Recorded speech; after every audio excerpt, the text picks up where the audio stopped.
Welcome to a Foxy Tech Tips tutorial on choosing which apps can use mobile data on the Apple Watch Ultra 2.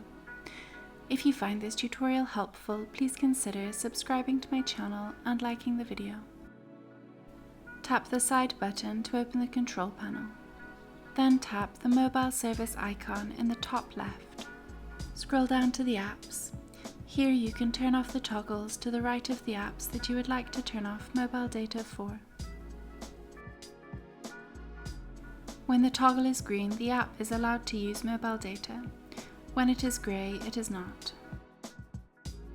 You can also get to this setting from the Settings app. To do this, tap the digital crown to open the app menu.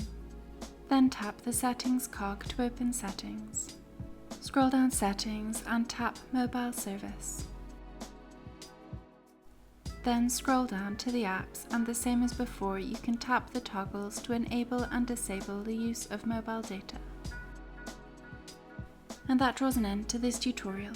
Please like the video if you found it helpful and subscribe to Foxy Tech Tips for more Apple Watch Ultra tips and tricks.